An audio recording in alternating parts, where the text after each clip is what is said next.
we have received thousands and thousands and thousands of questions on the topic of skincare. Today, Dr. Shereene Idriss, one of the most trusted board-certified dermatologists in the world, is here with the science, 3 specific steps, and the no BS truth on what works and what doesn't. Skin is not just vanity. It's not just cosmetic. It's not just superficial. Once you start to shift that perspective, you realize, holy cow, this is my biggest organ, and yet I put it through the ringer. What do we do about these sagging jowls? It's not a skincare failure. Your structural bone changes. Now let's talk about the things that you should skip because they are a waste of money. There are moments when it can be useful, but this is not something I recommend every day. Uh-oh. Makeup remover She's coming after wipes. the makeup wipes, everybody. I prefaced it. Not every day. Not most days. Let's talk about injectables. Who are they for? The goal of Botox is not to freeze you in perpetuity. And side note, that's why I think I personally have an issue with the preventative Botox aspects of life, because what are we preventing? Your confidence is not going to come from changing your skin first. It's going to come by changing your relationship to your skin first. Your skin is not a problem to solve. It is a relationship to build. Hey, it's Mel. And before we get into this episode, my team was showing me 57% of you who watch the Mel Robbins podcast here on YouTube are not subscribed yet. Could you do me a quick favor? Just hit subscribe so that you don't miss any of the episodes that we post here on YouTube. It lets me know you're enjoying the guests and the content that we're bringing you because I want to make sure you don't miss a thing. And I'm so glad you're here for this episode because this is a really good one. All right, let's dive in. Dr. Shereene Idriss, welcome to the Mel Robbins Podcast. I cannot believe I'm here, but thank you so much for having me. Well, I'm really glad you're here. And there's 2 things I want to say before we jump in. Number one, as you're listening or watching on YouTube, I just want to tell you, you have picked a winner. And I can already tell because you have about 40 pages of notes in front of you. I know that we are in for something that is going to be world class. So thank you for really showing up in a way for me and for the person who's spending time with us today to make an impact. Second thing is when I posted on social all about the fact that you were coming, just ask people for their questions. I don't know that we've ever gotten more questions on a topic. And so we are going to go deep. I'm so excited. Where I want to start, Dr. Idriss, is what is going to change about my life if I take everything to heart that you are about to teach us and I apply it? And the biggest thing that's going to change when you take to heart everything we're going to talk about here today is not just the knowledge in your skin or gaining a little bit more confidence in taking care of your skin, but the emotional impact it's going to have on your overall confidence moving forward. Because aging, 20% of it is genetics. If it was all purely genetics, habits wouldn't matter. And so 80% of how we age and show up in the world has to do with habits. And so if we can create the system so we can show up for ourselves every single day, but also have the confidence in our knowledge too, we can transform from an inside out perspective and really blossom into the butterflies that we are. You said that only 20% is determined by genetics. So I've never heard anybody say that. Yeah. So 80% has to do with cumulative sun exposure. Are we living a rock star lifestyle? Are we consuming alcohol to no end? Are we not focusing on the overall aspect of our lifestyle and diet? Are we actually washing our faces? Are we using the things? And that I think is a reflection of everything else. When all of it comes together, your skincare is that reflection of how you view yourself and how you take care of yourself overall. So to be able to put a little bit of emphasis, a little change every single day will amount to bigger changes in the long run. And I think the most dramatic one is truly how you feel about yourself. And that's why I went into dermatology. I never liked convincing people that they had a problem. And so because they could see their problem, they're already more motivated to help themselves. But to be able to see somebody's confidence be restored after we've helped them go through whatever it is they're going through, there's no feeling that compares. Well, it's true. Most of us don't go to the dermatologist unless we hate something about the way we look or if there's something on our skin that's scaring us. And this is going to sound really dumb to admit, but when I listen to what you're already saying, I realize that I've been so focused on the outside and what I'm putting on my skin that I haven't really considered all of the things that you're also going to talk about that are part of your lifestyle that go from the inside out. 1,000%. Wow. Why is skin health so important for overall health? And what does the state of your skin reveal about what's going on inside your body? Your skin is your largest organ. And it is one of the few places, right, where internal health shows up visibly on the outer surface of your skin. So that is one thing that isn't often taken into consideration. But your skin is a visible feedback system that is showing you what is going on the inside, but also not just internally from a physiologic standpoint, but also on the inside up here, mentally, emotionally, from a stress perspective. And that is the first visual trigger that you have when you look at yourself. So I think one thing that is often so overlooked when it comes to skin health is that mental and emotional impact that comes with it. And that is something that shouldn't be overlooked. And skin is not just vanity. It's not just cosmetic. It's not just superficial. It's really a whole person issue. And I think once you start to shift that perspective, you realize, holy cow, this is my biggest organ. And yet I put it through the ringer and I don't even care for it.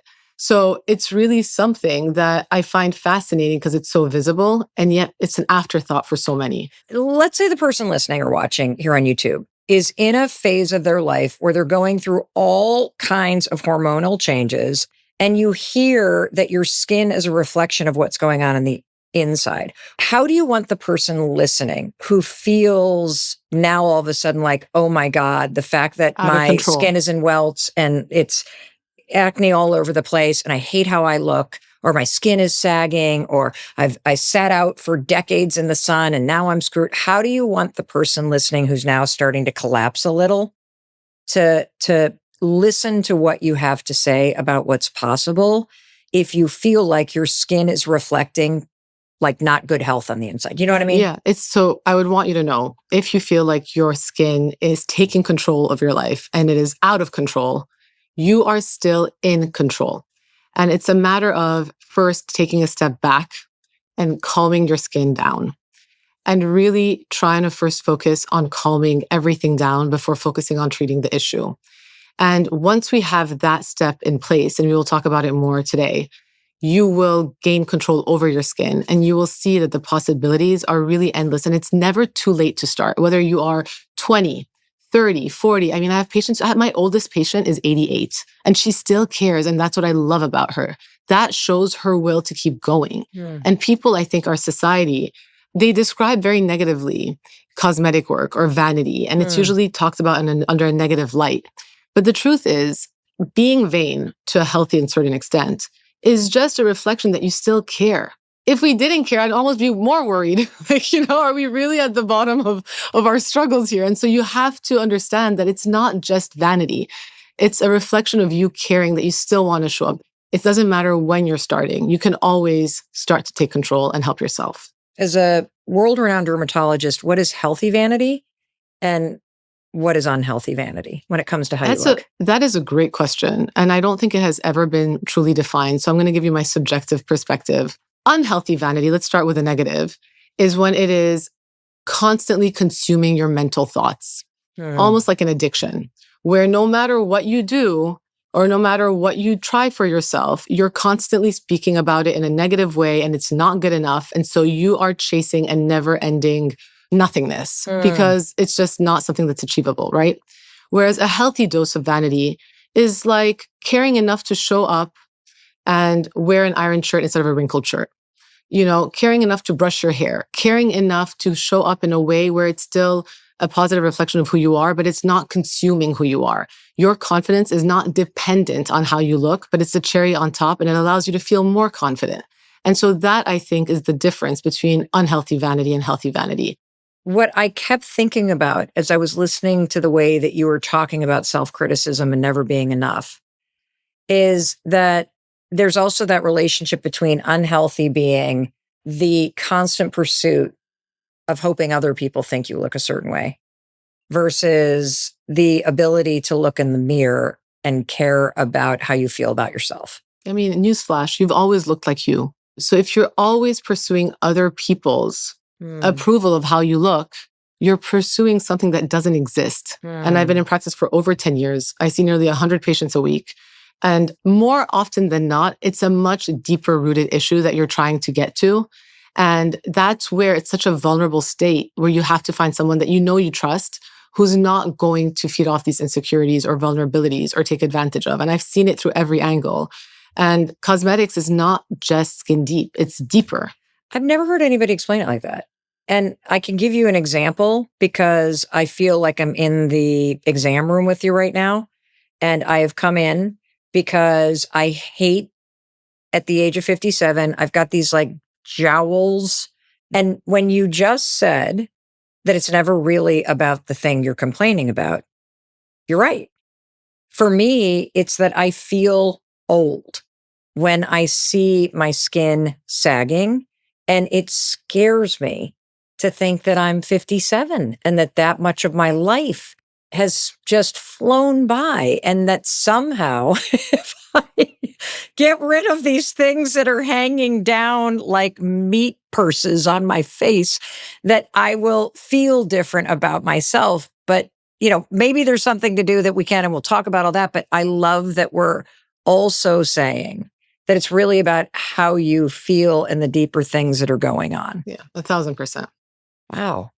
Let's talk about how your lifestyle and habits impact your skin. What are the specific lifestyle habits that positively affect your skin? The most important habits that I think are underspoken of, right?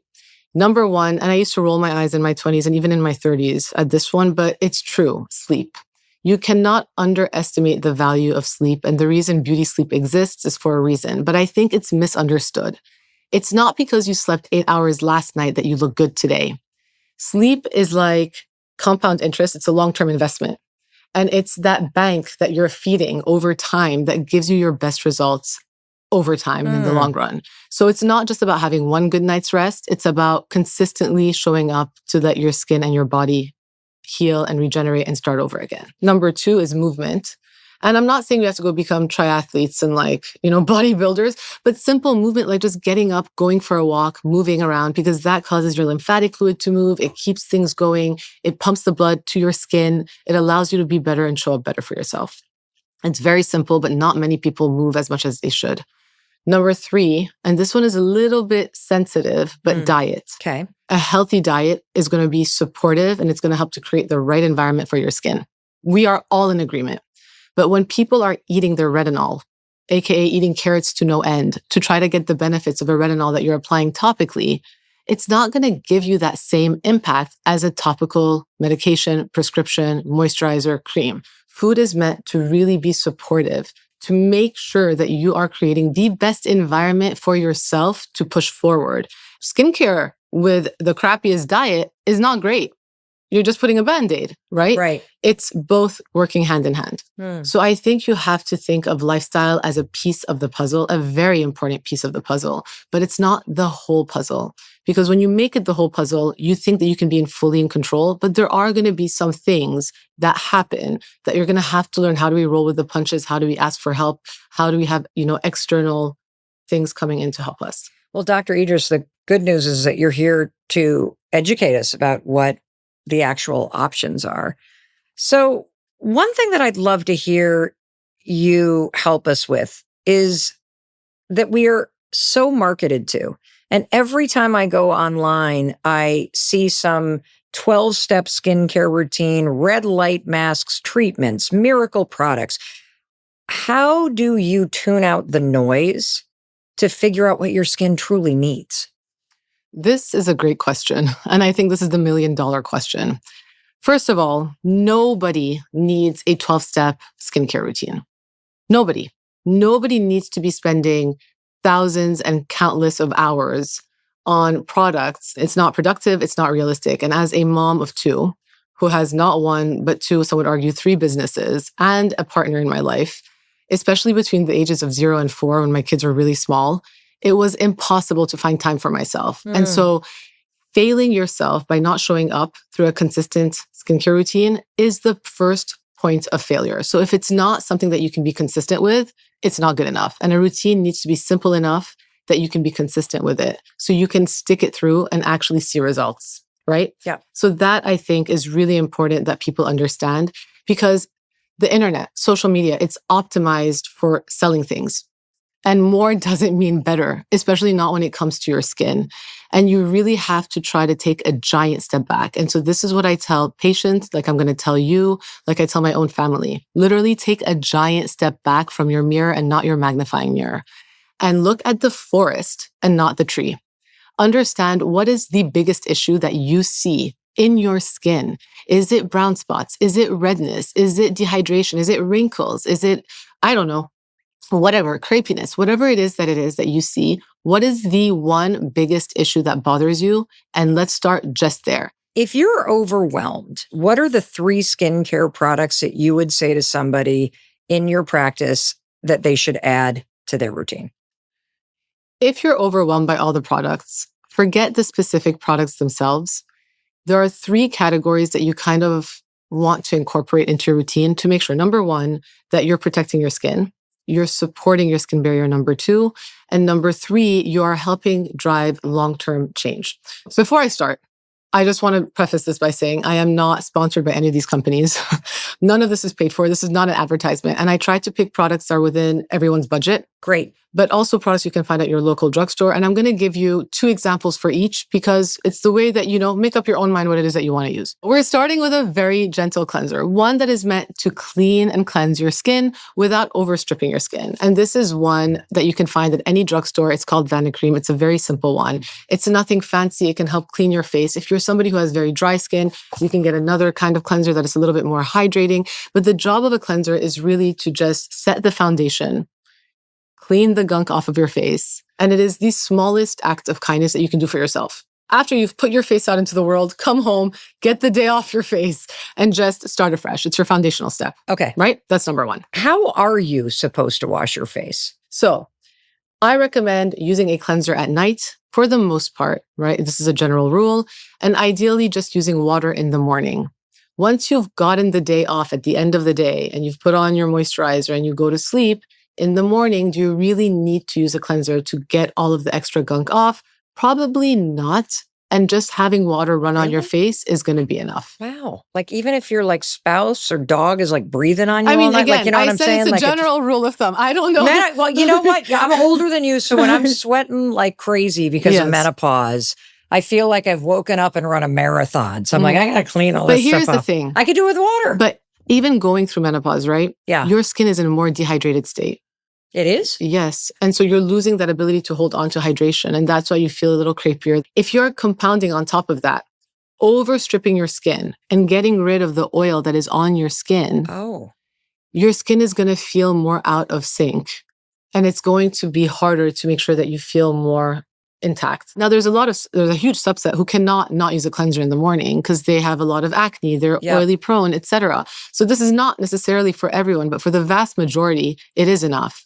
And so I think that's the first thing. The second thing to take into consideration before you go into the action of washing your face is the water temperature, which leads me back to the dehydration. Okay. No one talks about water temperature. And we usually probably use hot water because it's the morning and you want something warm on your face. Well, yeah. Yes. But think of your face like a greasy pan. Hot water gets rid of the grease. So if you're now overstripping your face with hot water and using a cleanser, every morning and at night, you're probably double whammying the thing. But don't I want to get rid of the grease? Sometimes the grease is also protective. Like it's a balance. It's not if all I've cleansed at night, exactly, then the skin is doing what it's trying to do to repair itself overnight. Exactly. And then I wake up and just wash it all away with just hot water. Okay. Warm water. Warm water. Okay. Warm water. And then this is, I think, where it gets complicated. The double cleanse makeup removal where people get confused. So a lot of people don't realize that they can use their cleanser twice. Now, if they are heavy makeup wearers who have waterproof makeup, of course, or really heavy makeup, use an oil-based cleanser first or micellar water and follow it with a gentle gel-based cleanser. That's not a problem. But what I think is the most important part is having a washcloth for your face by your sink and utilizing that washcloth to help yourself work into the nooks and crannies of your face to get everything off. And it's funny because people rolled their eyes and I had so many comments, but If you have 7 little washcloths, each one a different color, right? And you keep it in your mirror by your sink, every day you're guaranteeing to use a different one, and it's a fresh pair of underwear for your face. Are we going to reuse a dirty pair of underwear? No. And so having a clean washcloth is such a very simple solution, and making sure that you have 7 of them takes away the brain work from it, so you don't have to actively think of it. And once you're done washing your face, you toss it in the hamper. Got it. So then, number 2 is a very simple moisturizer. I'm not talking about moisturizer with actives. Right now, we are setting the foundation and we're trying to understand how to moisturize our skin. And one thing we do not often talk about is not just your skin type or your age, but the environment that you're in. Are we living somewhere really dry? Is it winter? Or are we somewhere very humid? But very simple moisturizers like this one. It's a tried and true. Everything great was once new. Not everything new is great. Pond's, baby. We go for the tried and true. Grandma used that. This is one. It's a nice thicker cream. This is more of a gel moisturizer. That's a L'Oreal collagen gel. And the reason I bring this up is to make sure that this is a very nice hydrating moisturizer. But the word collagen on this moisturizer makes people think that it's going to help them replenish their collagen. But it's a hydrating moisturizer. It's not going to replenish your collagen. Okay. And so I just think you have to understand that nuance and understand what you're buying and what you're trying to get out of it. And then number 3, what everybody should be using, a daily sunscreen. And so there are several sunscreens that you can find at any local drugstore.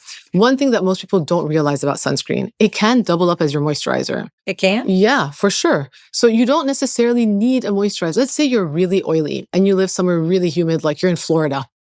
Do you need to add extra moisture to your skin? Absolutely not. So you can just find yourself a sunscreen that works for your skin type. Like this is a sheer light sunscreen. If you're somewhere very dry and you want extra moisture, even though you've moisturized, like you can get a moisturizing, thicker, richer sunscreen that can help with barrier repair. Got it. And would it say moisturizer on it? Because you've got one from Neutrogena, one from La Roche-Posay. So they don't always say moisturizer. This one does say, and I think it's a nice example just because if somebody doesn't know and they're going to a drugstore, they can see it. But it's really about understanding that texture. If it's really rich and really creamy and nice and you feel like your skin stays hydrated after the fact, it's hydrating your skin. So is it more about the feel of what it feels like? Absolutely. I think, and that's the secret about sunscreen. It's that finding a sunscreen that you actually like how it feels on your skin. And I think the biggest reason why most people don't adhere to wearing sunscreen is because I don't like how it feels. And so I think people haven't found the right frog, and they've kissed many frogs, but they haven't found the right one. What SPF should you wear every day? SPF is more than just a number. So SPF stands for sun protection factor, but it measures basically how well your skin is protected. Okay. So when we're looking for an SPF, we need to make sure that our SPF has broad spectrum on it. Broad spectrum. Okay. So that it's protecting against both UVA and UVB, because both contribute to skin cancer. One causes more burn like UVB. One contributes more to the breakdown of your collagen like UVA. But if you're just getting a simple sunscreen, SPF, not broad spectrum, you're not protecting against UVA. Oh. So broad spectrum is not a nice to have, it's a need to have. Okay. Okay. That's number 1. The second thing, SPF 30. Do you know, people don't really know it's just a number. Should I guess what I think it is? Yeah.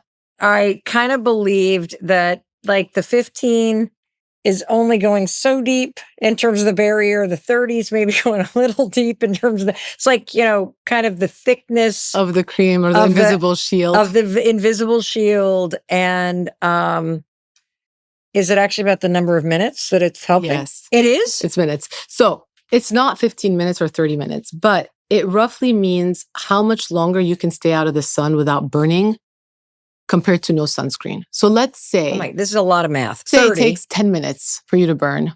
Okay. With an SPF of 30, it should technically take you 300 minutes. So that's what SPF stands for.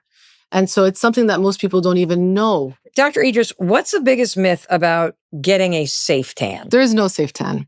A tan and any form of pigment that gets produced because of the sun, even a freckle, is a sign of DNA damage. And so anybody who says, oh, but I get a base tan, is just telling me that their skin is already reacting to the UV rays that it got, and it has internally damaged the DNA of their cells. Whoa. So there is no safe tan. Okay, so for somebody like me who really blew this, child of the late 70s and the 80s who would lather up with Bain de Soleil tanning oil. Yeah. And then I would lay on my driveway with my friend Jody Brick. Have the foil? Of course I had the foil. Of course. I was going for that copper tan, pull the bikini down. I have so much skin damage, but I got the tan line. Can you reverse that damage? What do I like? It's never too late to help yourself. Number one, I think if you are somebody who's done that, make sure you go in for a yearly skin exam. Because yes, it's already DNA damage and you don't want to get skin cancer and you may develop skin cancer. But the good news with skin cancer is it's highly treatable when caught early. So don't let fear get in the way of you getting checked and just go in for a yearly skin exam. The same way you go in for a dental cleaning, get your skin checked. Yeah. But you can, of course, help yourself, at least from a cosmetic standpoint, because how does that damage usually show up first? It shows up in the form of brown spots, sunspots, hyperpigmentation, discoloration. And so understanding how to use skincare over the counter as a baseline routine married to prescription is going to give you a very solid way to help your skin to look fresher and better. I'm starting to understand the marketing language now. Because I am constantly seeing where it says reverses, sun damage. But what it's actually saying is reverses the signs of sun damage because you can't get rid of the damage done to the DNA. You can just maybe lighten the brown spot that's starting to appear. Am I catching on? Exactly. You're making us smarter, Dr. Idriss. Exactly. So those are the three categories of products that you need. You need a gentle cleanser, you need a moisturizer, and you need sunscreen. Yes. Now let's talk about the things that you should skip because they are a waste of money. And to just think of this conceptually, anything that is promising instant results, it's probably not going to be for the best of your long-term benefit. Anything that is breaking your skin barrier, it's not going to be for the best of your long-term benefit. And anything that is irritating or inflaming your skin, similar to breaking your skin barrier, it's not going to be for the best of your long-term benefit. So, number one, all right? It's not sheet masks as a whole category, but when the format doesn't match what the product is trying to give you, it's a red flag. So you're holding these masks that I see at every checkout now that have all the, like my daughters wear these like crazy. I typically will put one on a plane, but I don't know what I'm buying. This is where you have to understand what an active is. Okay. So the point of a sheet mask is to calm your skin down, to hold on to that hydration, to keep that gunk in, right? Okay. When you find a sheet mask with an active like a retinol, this is a red flag because the format of the product doesn't match the ingredient. The last thing I would want to do is put a retinol under occlusion in a sensitive area. It's like a recipe for chaos and disaster. So understanding what you're purchasing is very important for you. That's why I think it's important to have a basic understanding of what are ingredients, what are we trying to achieve with them, and then what are the different formats that exist that I can layer into my skincare once I have my foundation in place. If you were to buy a mask, what are you looking for? Just like cooling, moisturizing? Honestly, really just hydrating, moisturizing, because I'm looking for that instant kind of plumping glow, and then I'm done. I'm not looking for long-term gains with it. Okay, what is the next product we should not waste money on? All right, here goes. Ready? It's a little controversial, but like a loofah. Okay. Why should I not have a loofah? Number one, what worries me a bit about loofahs is people use this on their face. And I've seen this time and time again. If it's not a loofah that looks like this, like a synthetic one, the traditional natural loofahs, those sponges. People have used them on their faces, and I've seen this in my practice. It is a physical exfoliant that's getting rid of dead skin cells physically, right? But the skin of your face is much thinner, and it can be extremely irritating and aggressive. Not to mention the fact that many people don't clean this, and bacteria can build up. Water can be stuck in there. It can get moldy, gross, and just not necessarily the best thing. Number three, now this is not the complete devil. There are moments when it can be useful, but this is not something I recommend every day. Makeup remover. She's coming after the makeup wipes, everybody. But I prefaced it. Not every day. Not most days. Definitely maybe once a week. It's like this is reserved as your SOS by your bedside if you had a night out and you're too tired to wash your face. At least you're guaranteeing that you're trying to show up for yourself and get that makeup off your face. What is the downside to basically scrub. I literally scrub my makeup off with one of those things like I am trying to get bits off a pan But that is burnt to think it. of it this way. Imagine an orange, right? Okay, And it has yeah. all these tiny little pits that are your Yes. pores. Okay. Now let's cover that orange with foundation. It's Blocking now it all. Yep. whatever, tone foundation orange, okay? You take a makeup wipe and you clean that orange. What are you doing? You're I'm ramming basically it into the smearing, pores. and what's happened is that when you look at this orange, it might have shades of orange come through, but you've really just kept the stuff in the pores. So you haven't gotten rid of anything. You've just smeared it across the board. Well, and you feel like you've gotten rid of it because it's all right on the thing. But the truth is, you're right. I wake up in the morning and there's probably a little residue on that pillowcase. On the pillow. And Yes. my eye makeup is smeared underneath my eyes. You're right. And it's funny when I mean, I've been guilty of this, right? There are nights when I haven't washed my face. No one's perfect. But in your 20s and 30s, it's not that big a deal. Once you turn 40, if you fall asleep with makeup, you look like the crypt keeper overnight the next day. It's like your skin quality goes to crap. You can't bounce back as fast. It just, you see the impact immediately. And so I think being in the habit of actually washing your face is huge. And makeup wipes, again, there's a certain subset of the population who turns to makeup wipes. Maybe they have a disability. Something is better than nothing. Yes. And that's why I say they're not Or the you're on devil. a plane. But fantastic. Or it's a late night. 1,000%. Fantastic. But if it's your main way of washing your face, no. That's why I had to preface the makeup wipes. Now, this is also another one. If you're a child of the 90s, no strips. Yes. The No pore strips. Now, this is going to give you temporary results, but it's not going to give you long-term change. Okay. And it's very visually appealing because you feel like you got something out. Yes. But the problem with no strips is that visual instant gratification does not equal long-term results. And I'm just going to hyper-focus on that sentence because we like the fact that we take out the most superficial layer of our pores, but it's an extremely aggressive movement. And over time, if you keep doing it, you're going to stretch your pores. And you're probably going to buy yourself a bigger problem over time in terms of your texture and how your pores show up.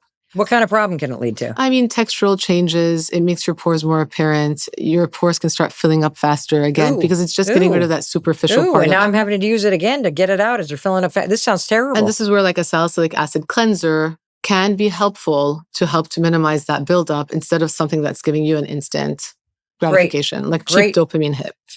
You use the word actives. Mm-hmm. So let's talk more about them. Things like vitamin C, retinol, niacinamide, if you even say it that way, hyaluronic acid. You know, who should use this stuff and who should not?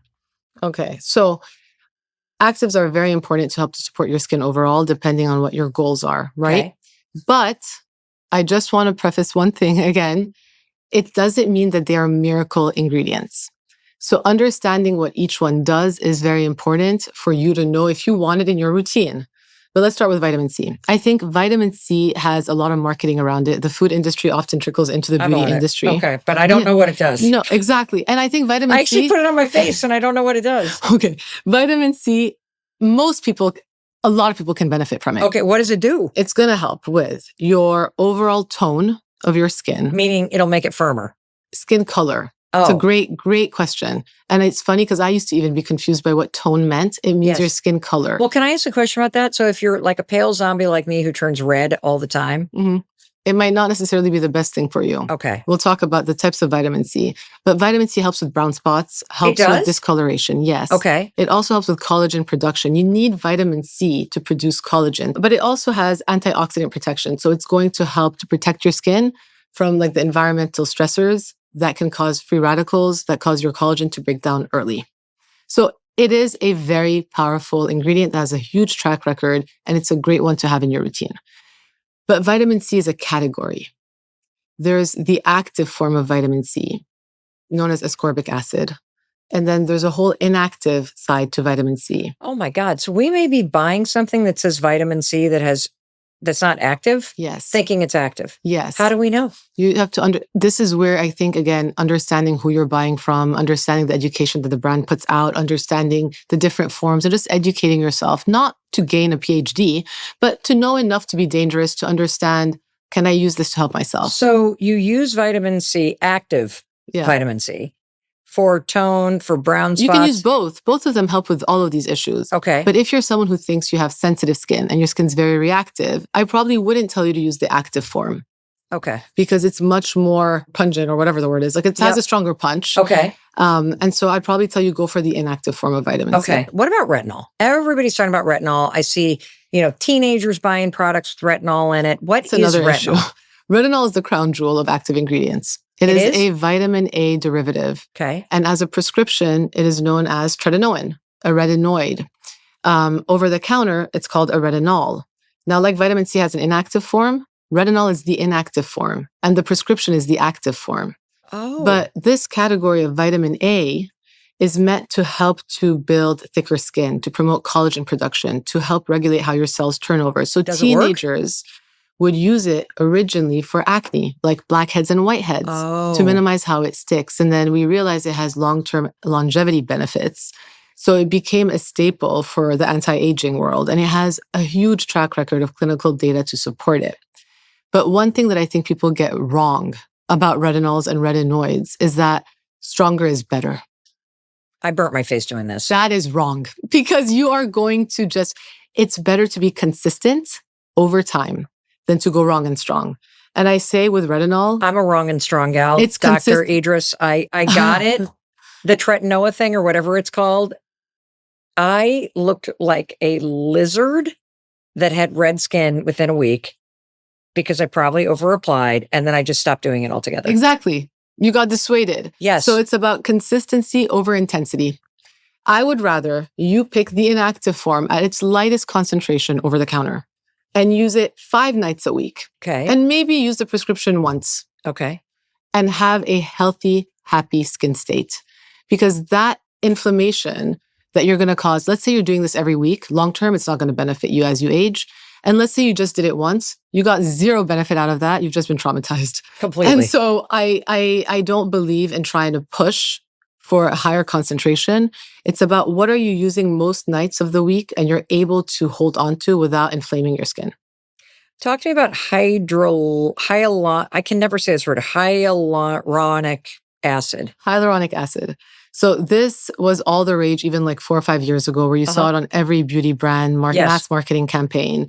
And it's funny because when it comes to the beauty industry, the biggest barrier is marketing and education, so that consumers hear ingredients and they think, oh, I need that. Yes. It is a humectant that attracts water. A humectant means an ingredient that likes water and attracts it. So what's going to happen? It's going to give you more of a hydrating effect, a plumping effect. You're going to look a little bit bouncier. It's going to help with the fine lines. Is that a good thing to look bouncier? Why not? Okay, well, I don't know. I don't know. I don't want to look deflated. That's true. I don't either. I'd rather be bouncy. Okay. But it's not the end all, be all, and best humectant on the market, number one. Number two, it is quite literally an 8 out of 10 products that you're probably using. Oh, okay. So do you need to have it as a dedicated product in your roundup to complicate your life and to add more stress and to add more time to your routine? Probably not. I love how you're simplifying all this, Dr. Idriss, because it just comes back to that 3-step routine and asking yourself, what am I not happy about? What is it that I'd like to see an improvement in? What is it that I want to address? And then educating yourself about the right thing to add. And I'm also hearing, go low and slow. Low and slow. Low and slow on this. Like you don't want to step on the pedal and burn your skin like Mel Robbins did. But it's kind of like dieting, right? Do we go into a diet and say, I'm going to lose 80 pounds? No. Yes. Then you don't. And then you get, dissuaded and you feel like it's not for me.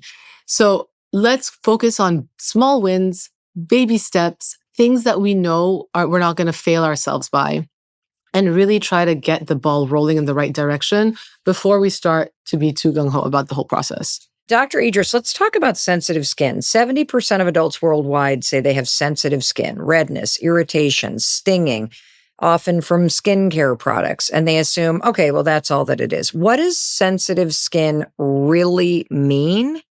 And as a dermatologist, Dr. Idriss, what could be driving the sensitivity in the skin? So 7 out of 10 people say they have sensitive skin.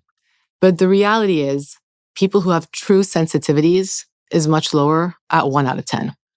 Wait, 1 out of 10 people Yes, have have sensitivities. real sensitivities. Okay. So the perception of what sensitive skin is as a skin type is often misplaced because what they're describing is not a skin condition, but a skin state.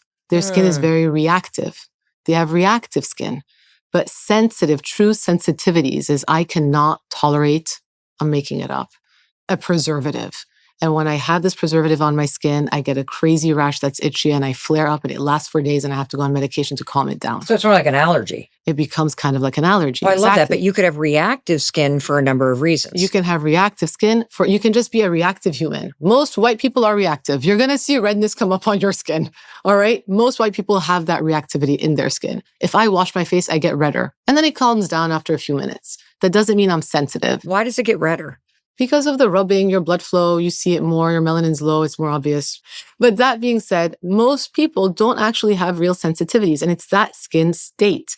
And so when you start seeing stinging, redness, and burning, especially from products that never bothered you before, it's the result of long-term, probably chronic inflammation that hasn't been fully addressed, where then you develop a real sensitivity over time. So when you have this reactive kind of skin and you know your skin is very easy to flare up, the first goal that you should always have is to calm your skin down. Again, going back to the basics, focus on a basic routine that you know your skin can tolerate that keeps your skin calm. And that I think is probably the hardest thing to do because when people get reactive, even if it's for 2-3 days, they start compounding things and products trying to fix it without letting their skin do its thing to calm down and heal. So step one, if your skin is very sensitive or reactive, is to stop everything. And this freaks people out. I'm like, you're not going to melt. Okay. You're going to survive this for like a week or two. Everything from skincare to makeup. You're going to wash your face with water. And if you really need something, if you really need an occlusive of some sort, you can use Vaseline. But you have to calm the skin before you can correct it. And then step 2 is very boring and very slow, but you rebuild your barrier slowly. So you first incorporate then a moisturizer and you let that work for you for a few days and you make sure that you're not reacting to that for a few days. Once you have that green check mark and green light, then you incorporate a cleanser. You see how your skin does with the cleanser and the moisturizer over a few days, and then it can allow you to sort of pivot and see in which direction you're going. But that puts the control back in your hands, that you're not just living this crazy life of reactivity and trying to calm it with this and use that, and then it stings more and it gets more inflamed, and it's this never-ending cycle. Yeah. It just cuts it, resets it, and allows you to restart in a very systematic and academic way so you can pinpoint where are the shortcomings and how can I pivot? So if you're dealing with reactive skin, take a step back, calm down, stop everything, start with a moisturizer that's not got active stuff in it because we got to rebuild the barrier. And then we can slowly start to add in a cleanser and do some of the basics to give our skin a break. You're a very good listener. Yes. Well, because I want to learn. I want to make sure I'm getting this. That's exactly it. Because I think I've overcomplicated everything my whole life. You and most people. Yeah. Let's talk about acne. It affects up to 50 million people a year in the US alone. And I understand that there are different types of acne. And so can you explain the different types of acne and how someone can tell what they're dealing with? Yes, for sure. So acne is not just a teenage problem. I want to start off by saying that I have so many women who are 28, 35, 44 who get acne, who are like, I don't understand. I'm not a teenager anymore. Wasn't I past this stage of my life? But there's 4 subtypes. One, and we're going to just start with hormonal acne because I mentioned these women, but hormonal acne is driven by hormonal fluctuations that come and go. And because your skin is your biggest visible organ that has a feedback system, it's going to show up on your skin, especially due to androgen sensitivity, so testosterone-like hormones. And patterns are key here. With hormonal acne, you tend to notice it mostly along the jawline, where you get these deep cystic pimples along your jawline in a cyclical fashion around your period. And so that clinical history and the physical distribution usually points towards hormonal acne. Then you have inflammatory acne, number 2. Inflammatory acne, you can kind of think of as that classic red pimple pustule on your face, coming and going, a little haphazard on your cheeks, your nose, your forehead, chin, etc. And it is often triggered by overexfoliation, hard products, barrier damage, people who've overstripped their skin, harsh winters, even if you have done nothing, it can cause it. That inflammatory acne, if not under control or taken care of, can lead to deeper cystic acne, which is number 3. The deep, painful pimples and nodules that can leave really bad scarring. And this is one where it is a spectrum. There is a continuation, but you can also just go straight to cystic acne on your own, just as a predisposition. And what breaks my heart is when I'm all for body positivity. But when you see people with really bad cystic acne just trying to use a pimple patch, when you could try to treat it to minimize the scarring left behind, it's huge, and it can change your overall confidence. It can change how you show up in social settings. It can change how you present for yourself. And it really has a very strong mental connection. And then you have number 4, comedonal acne. Comedones are blackheads, whiteheads. So you can have a little bit of everything, of course, but it's nice when you try to pinpoint what is the biggest root cause and start treating it there so you can start to see the improvements. Dr. Idriss, why does adult acne happen? And what is different about it when you suddenly have acne in your 30s, 40s, or 50s versus being a teenager? Because your hormones are not stabilized. They're fluctuating. So you are a hormonal up and down. Compound that with the fact as we age, our cells turn over every 28 days or so. But with each decade, you can add 10 days. So in your 30s, it might be 38 days. In your 40s, it might be 48 days. So your cells are not differentiating as fast. So now we have inflammation. Now we have slower cell turnover. Now we have hormonal fluctuation. And so we tend to be more sensitive to it as we're going through those cycles of life. What are some of the sneaky triggers that can cause a flare-up of acne that people don't even realize are the cause of acne? So other than like the basic ones, right? Hair products. Hair products can cause acne? Can sometimes be very, very oily and can clog pores. So you have to be careful in what you're using. Touching your face. Not just with your hands, but like, I just took my hand away from my face. I do have a problem. I touch my face a lot, but even through your phone. When's the last time you really cleaned your phone? Oh, God. And making sure your glasses that are sitting on the bridge of your nose. I always get stuff underneath my glasses. Especially if you're wearing makeup. So things that are coming into contact with your face that are not just your hands. And this goes even into the makeup world. Have we washed our brushes? Are we washing them regularly? Most people are not. They're using an old beauty blender that's been around. And so it doesn't mean that you're dirty, but it just means these are things that we have to take into consideration when we're thinking about our face. Heat and sweating definitely can also impact. And then diet. I think diet, like I said, is part of the picture. It's not the whole picture, but you can support better skin with a better diet. Dr. Idriss, you say that one of the most common things that people come into your clinical practice seeking help for is melasma. Yeah. What is that? I studied it in theory. I studied it in medical school. I learned about it in residency, and then I experienced it when I went through IVF.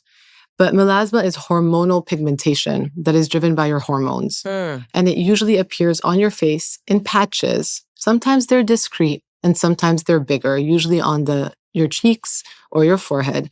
And they can get really emphasized with your pregnancy, going through IVF, with your period, going through menopause, life stress. You cannot predict it. And so with melasma, it's so tricky because the gold standard is treating it with a prescription medication like hydroquinone. But you can't be on hydroquinone forever in perpetuity. You have to take breaks when you use hydroquinone. And if you take a break, does it come back?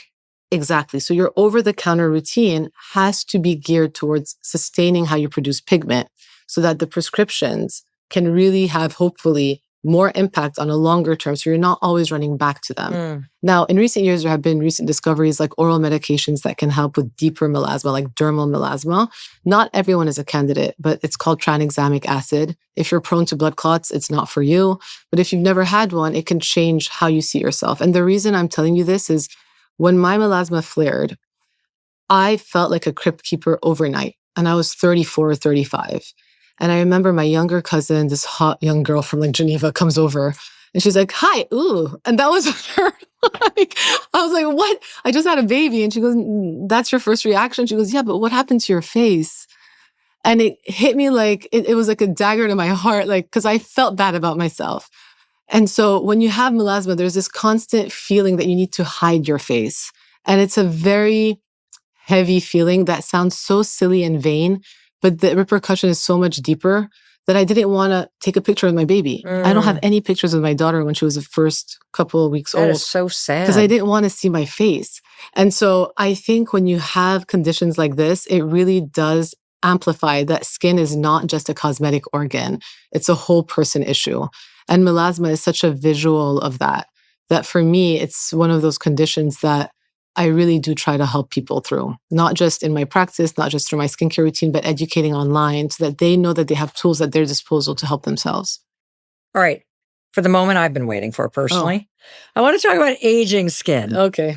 You said there are 2 key ages when your skin really changes. What is going on biologically beneath the skin that causes these spikes with your skin change? The first thing is understanding that aging, it's not a linear process. There are moments in your life when you age faster. There are moments in your life when you age slower. And understanding that timing and having your finger on the beat of that pulse helps because it allows you to know what to expect. Okay. So everything I'm going to tell you is not to breed insecurity or scare you, but it's so that you go into it feeling more prepared, less intimidated, etc. So the first peak is really in your late 20s, early 30s, where over the course of 6 months, you notice something shifts and you can't quite put your finger on it. And I think today's generation is much more attuned to it because of social, because of Zoom, because of all the screen time that they have, and selfies that they take. They see it faster. And what are they seeing in your late 20s and 30s? What do your patients come in and kind of report to you? You're going from a growth phase where you're producing collagen in your teens and early 20s to the beginning of a maintenance phase. And starting in your mid-20s, you start to lose around 1% of collagen a year. Okay. So what they described is very subtle and really ill-defined. But they notice like a flattening on the sides of their face, like something looks a little flatter. They don't really know what they're pointing out to, but I don't know what it is, but I just look different. The second peak is a little bit more dramatic. It happens, and I've noticed this myself. I'm going to be 42 in a week, but this happened at 38, where over the course of a month, suddenly I thought I developed jowls and I saw them. And it's because the bony and structural foundation of your face, your bone structure, what's holding your face, starts to get thinner. And for me, it also coincided after breastfeeding and having babies. And something shifted in my structure. And I remember walking by that elevator being like, oof, what is that? But it was good and very humbling to feel it because it allowed me to understand what my patients are going through. But your facial bone remodeling that is actively happening, it's like a scaffold, right? Think of a scaffold holding up a structure. As it starts to get smaller, what's happening around it, your volume, your fat pads, your skin starts to shift and fall. Yeah, it's hanging there. It starts hanging. Yes. Then I've hit that one. I've hit it too. But this is where bone health matters, by the way. This whole concept of really, weightlifting and taking care of your bones is huge for women.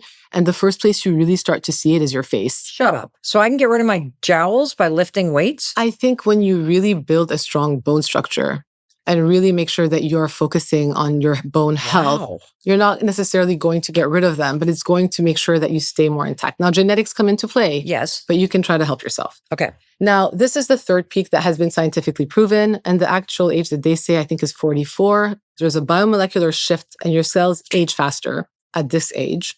And what I hear from my patients, and I've heard this time and time again, is I've gone to sleep and I woke up and I don't recognize myself and it's happening. And should I get a facelift? And it's like panic, panic, panic, panic, panic. On top of the fact that they're probably in perimenopause and their estrogen levels are starting to decline.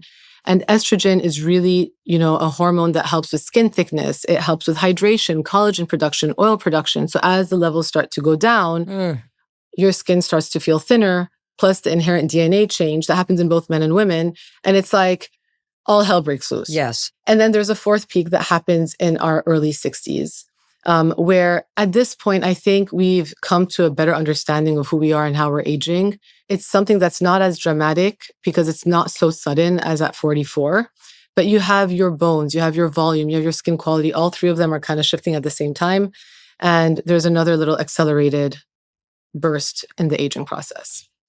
As a dermatologist, I want to know, because I've had this conversation with so many friends, one day you look in the mirror and you think, oh my God, who is that?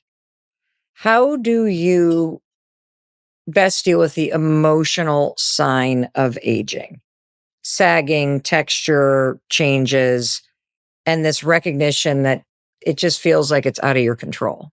This is probably, for me, I think one of the most important questions that you ask, because hopefully we all have long lives. And our skin is so tied to our visible identity that we don't often think of the opposite of how our skin affects our mental health. And as we get older, things shift relatively fast. Give yourself some grace. It's not because you didn't do. It's not because you didn't use. It's not because you did binge.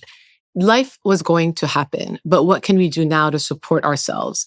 Having that sort of understanding really does lower that sort of energy around the aging process.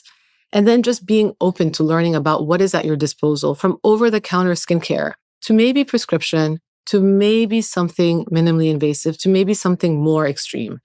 And what is it that you want to do to help support yourself? Because when you help yourself, it's not like you need this to be confident.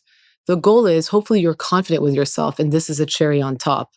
But when you support yourself, it makes you feel better in how you show up for the world. And taking away that judgment, even though you had that judgment prior, but once you live through something, you see it through a different lens, and you realize that, there are ways that you can help yourself without changing who you are and still be who you are. I love that.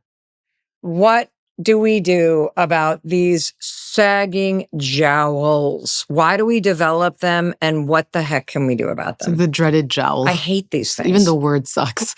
I hate them. It's like skin purses hanging off. It's like, where did these pockets come from? I'm not a squirrel that needs to store nuts in the winter, so I don't need this extra skin. I want to get rid of it. What do I do? You do? Okay.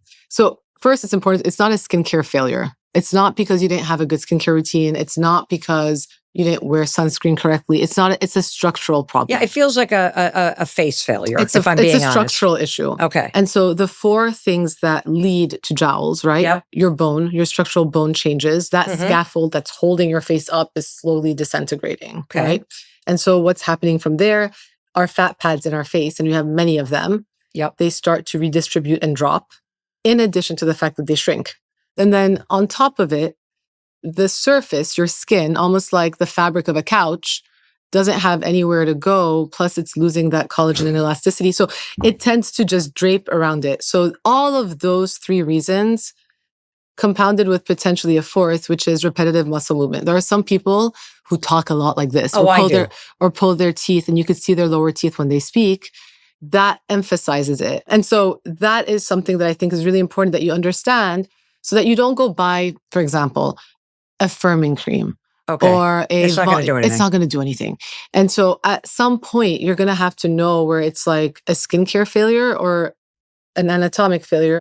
But if you get them, and if they're affecting you from an emotional perspective, and if they're making you not feel confident, and you're thinking about it more often than not. I am. And here's the thing I want to, now so what happened for me is I started to notice it, and I obviously have a public career, but since we all have cell phones, everybody's seeing their face all the time. Yeah.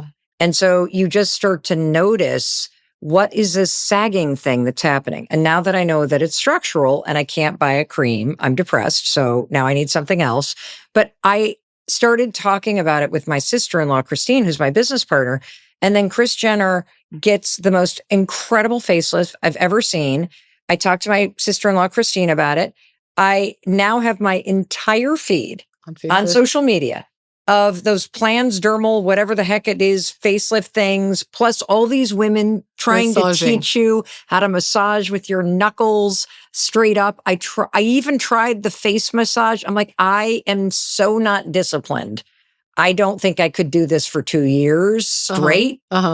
Does this stuff work? Like, what are we doing? Okay, I know. You're probably stressing I'm yourself. just being You're stressing honest. yourself out. Okay. So first thing is, at least you know that it's bothering you. A lot. of people don't realize that. Okay. And they don't know what it is, but they're just getting angrier or more upset. So at least you know it's bothering you. Yes. When you know it's bothering you, you know, okay, what are my options? Extreme is surgery, but there's a whole slew of things you could try to do for yourself if you do not want surgery or if it's not for you. Let's talk about the things that are not surgery. We can absolutely talk about those things. So what are the options? What am I doing? Okay. Starting with what you've already done. Yes. Your facial massaging. What you're doing when you're massaging your face is moving lymphatic fluid around. So on the margin, it's going to minimize that puff that's accumulating in gravity-dependent areas. Okay. Is it going to make you look like a fetus? Probably not. So again, understand what you're doing and why, so you know how to continue. So it's not changing when I take my knuckles or that L-shaped thing and I do one of these things and I do this, and then people are like this and do all this and they're like, and then you look like this. It's like it's a temporary improvement. And so I might short-lived. be emptying the bags of some of the things in there, but they're not. The extra skin isn't going anywhere because it's a structural issue. It's a structural issue. Got exactly. It. Okay. So this is not me saying that it's useless. If you look better before a red carpet event, of course, do it. Okay. But if you're doing it thinking you're getting your skin to get tighter, no. I am. You're not. You're not. You're not. You're not. You're just not. So that's not going to help. Oh my God. So that's that. So beyond skincare and into the office, right? There's a whole slew of things. And before we get into the details of every single treatment, what I tell my patients is when you think of aging, there's like 5 or 6 categories that you can think of that you can actually help with. One is the lines that are built in on your face that are due to repetitive movement. That's Botox. But Botox can also change how you speak with your expression. So like let's say you pull down, it can help to minimize that pull, to minimize the look of the jowls. Okay. 2 is, where are we from a volume standpoint? Do we have a lot of volume, but we're sagging? And again, I'm generalizing, right? There's always shades of gray. Or do we have volume, but we're sinking now because it's kind of like going in and we're caving in? And this is where fillers come into play, not to fill, not to create new proportion. And that's where people get into trouble. But when you use fillers very, very conservatively to keep the proportion of your face intact overall, and it's not symmetry because symmetry doesn't exist, you can look more cohesive from a volume perspective. But that alone, volume, fillers, right, or stimulants are not going to necessarily get rid of the fine lines that are etched on your face. Different problem, different solution. Okay. I don't treat my depression with an antibiotic. Same thing. Okay. Then you have your skin tone. Do we have brown spots? Do we have redness? And this for me, I'm very passionate about because it's the one place where people can take control and ownership over their skin tone by using the right products at home first. And if someone comes in and tells me, I want a laser treatment, but they're not doing anything for their skin, I look at them and I say, do you go to the dentist for a dental cleaning, but you don't brush your teeth every day? Right? No one does that. If you're not brushing your teeth, you're not really going you're not getting a dental cleaning once a year. So a laser is your dental cleaning, and everyday maintenance is your most important part. Got it. Okay. Number 4 is your overall elasticity and texture. Do we have acne scars? Are we losing that? There are treatments in office that can be done to try to strengthen the foundation of your skin. Really? Like to get rid of that crepey old couch, saggy ass thing? A little bit. It's not going to get rid of it. Again, realistic expectations. Yeah. But do we have radiofrequency energies? We have ultrasound energy, heat-based devices. But it's a tipping point. You don't want to overdo it and get rid of fat. So you have to find the right provider who understands your structure, where you're at, and what your wants are for down the road. So you're mapping the arc of your life. How do you want to age? And then we're plugging and playing. And then you have, like I said, your bone structure. And then there is this whole world of bioregenerative. What can we use from our own body to stimulate our own skin to the best of its ability? I don't know. What? There's PRP and PRF from our blood, and these has growth factors. But growth factors... Is that vampire facial thing? Yes. But growth Does that factors... work? It's interesting. Growth factors are like fertilizer. It's going to stimulate as good as the environment that you put it in. It's not always a home run. And I tell patients very honestly, the biggest thing you risk losing is money, but you're never going to know until you try. Then you have your fat, where through fat, you can revolumize. But the more interesting part about fat is that you can get fat stem cells. And that's like a seed for plants. When you plant the seed, something is going to grow. And with fat stem cells, you can really regenerate tissue. In your face? in your face, in your underarms, on your neck, your chest, your hands, your knees. Like I've done it all over. But it's something that you can help yourself with. It's not something you do all the time, maybe 2-3 times a decade, but it's something that, let's say you're in your early 40s, you're hitting this perimenopause, you start to help your body regenerate as everything else is declining. Over time, will you look more cohesive where maybe you can push back surgery if your structure allows, right? And let's say you do want surgery. Does it give you better results because your whole ecosystem looks better for you? Got it. So there are many layers to this onion, and it's not, I'm going to get a laser treatment for my volume. Lasers are not going to give you the volume because it's not the problem that it's addressing. And that's something that's often missed in cosmetics where people think, oh, it's a magical laser or a magical device or a magical injectable. But the reality is you have to understand, again, expectations meeting reality. Wow. That was so helpful. So where does collagen fit into all of this? It's a great question. Can you boost it? And what are the 2 best ways if you can? So people think fine lines, wrinkles, they think collagen. Yes. And collagen is the main structural protein in your skin. But we know starting in our late 20s, it starts to decline at a rate of around 1% a year, right? And this is due to internal changes, sun, hormones, maybe even inflammation. But I think when you're trying to simplify it, 3 ways that you can think of boosting your collagen, starting with number 1 and the most trendworthy, collagen supplements and diet. There's confusion in marketing. Diet is very important. Like I said, It's going to support your collagen production. It is going to help your collagen production. And if you have a very well-balanced diet, you do not need the supplement. Okay. But just taking a collagen supplement and expecting it to go straight to your skin for good skin, you're misleading yourself. And it's not a necessity. Okay. It's very expensive. It can be a whole budget on its own. So really, I would focus on the well-balanced diet where you're getting that protein intake, you're getting all of that to create that foundation for your skin. And if you want to add the collagen supplements, great. They're not going to hurt you, but they're not going to be the only answer to help yourself. Got it. Okay. Number 2, topical skincare. This works with consistency and maintenance. It does not work as a one-off. So being consistent with a retinol can stimulate collagen production over time. Got it. Protecting your skin with sunscreen is not going to make collagen today, but over time, when you look back, you will look better. And so having those maintenance points in your skincare can help. And number 3, in-office procedures. If skincare is maintenance, in-office procedures are like little accelerators, right? Microneedling can boost a little bit your collagen production and your cell turnover. Certain laser treatments can help you help yourself. So there are little ways that you can help yourself through outside interventions to keep that collagen boosted over time. Let's talk about injectables. Who are they for? That's a very good question. I think it depends on the problem that we described. Do we have lines that are built in? Do we have volume issues? What are we trying to achieve through them? I think the reason why they've all got a bad rep, and injectables being Botox and fillers all together, is not one single reason. I think it's multifactorial. I'm a provider myself. And I think as someone in this field, providers do play a role. I think patients also come in expecting this instant gratification culture where more is more and they want to see the results right away. Right. Botox is going to help you by minimizing how much you're moving your muscles. The goal of Botox is not to freeze you in perpetuity. I'm not trying to embalm you in Botox, right? And so when you understand that, you start to see Botox through the lens of, oh, it's giving my face moments of pause throughout the year. So again, instead of aging more like this, I'm aging more like that. Yeah. Okay. Where instead of pulling down constantly, maybe it will help me change how I just move so I don't keep pulling because I know my jowls bother me. Yeah. So that's where Botox comes in. And side note, that's why I think I personally have an issue with like the preventative Botox aspects of life, because what are we preventing?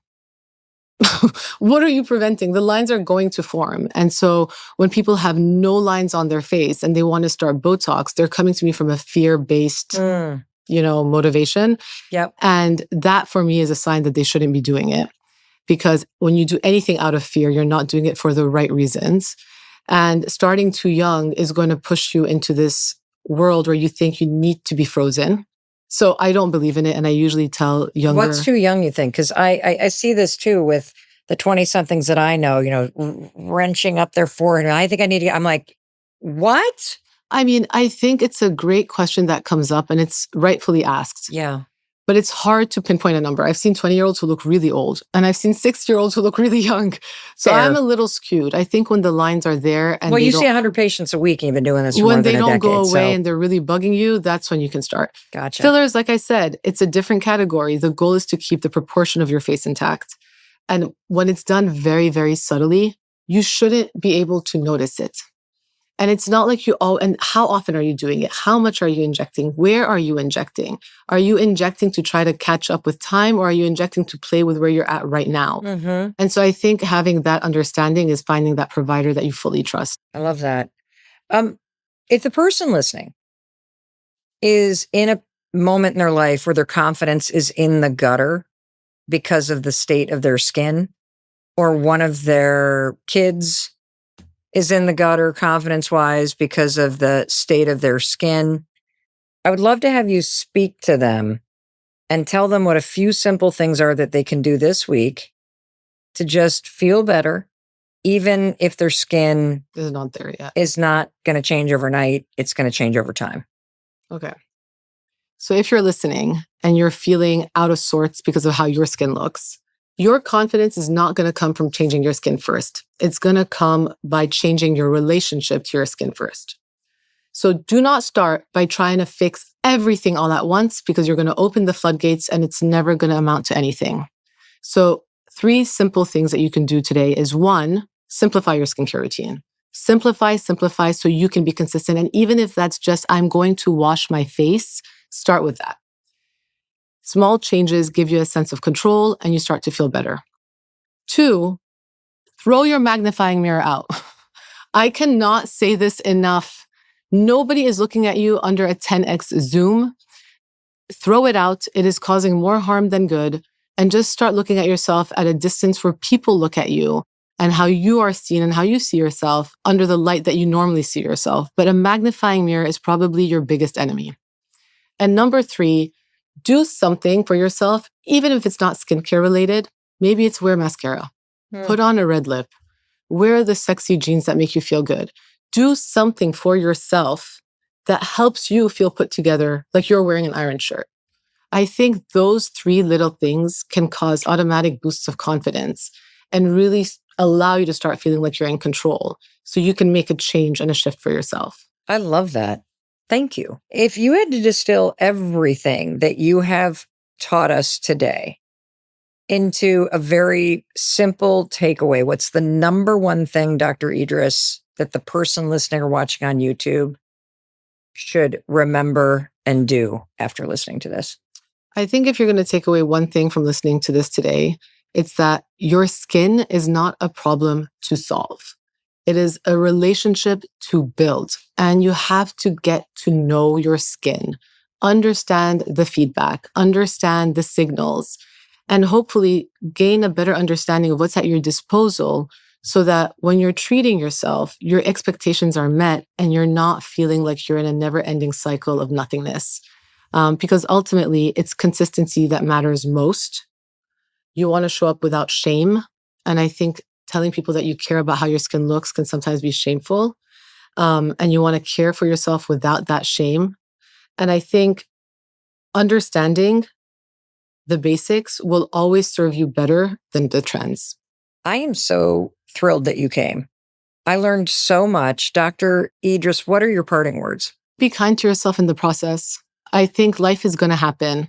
Don't beat yourself up, but also be willing to change your own perspectives and have an open mind when it comes to yourself in the aging process. Because what I've seen in my life and in my practice and also in my own personal experiences, more often than not, we are the ones who stand in our own way. So I think this is something that may sound superficial and vain, but really just be really kind to yourself from the inside out and the outside in. Your skin is not a problem to solve. It's a relationship to build. And I am grateful that you have taught us, using the research and the facts, about the simple things that we can do, whether it's sleep or the taking a step back or really looking holistically, or just the 3 simple things that you need, identifying the issue or the thing you want to improve as you build a better relationship with yourself and your skin. I feel more comfortable in my own skin. I feel empowered. I'm so excited by what you have taught us today. So from the bottom of my heart, thank you, thank you, thank you on behalf of myself and every single person around the world who's going to listen to this and share this as a free resource with the people that they love. Well, I'm very grateful, and thank you for allowing me the time and the space to dive in. Well, you destroyed it, woman. And I also want to tell you before you leave, as your friend, I am so excited that you took the time to listen to something and to educate yourself. I learned so much. I know you did too. I have so many friends I am sending this to. I feel like we got a consultation with a world-renowned dermatologist who has helped both you and me understand what we need to do to take care of the largest organ in our body and be comfortable in our skin. And how cool is that? And as your friend, I want to be sure to tell you, in case nobody else does, that I love you and I believe in you and I believe in your ability to create a better life. And what you learned today and the relationship that you can build with yourself will absolutely make your life better. So I hope you take the words to heart and you do it. Alrighty. I will be waiting for you in the very next episode. I'm going to welcome you in the moment you hit play. I'll see you there.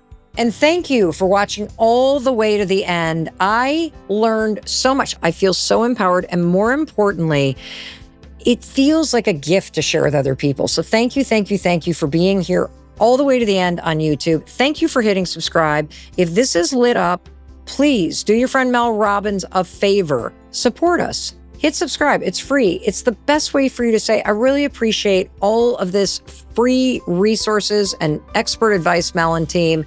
Thank you, thank you, thank you for showing up for me. Thank you for hitting subscribe. All right, I know you're interested in the next video. Here's the one you want to watch, and I'll be there to welcome you in the moment you hit play.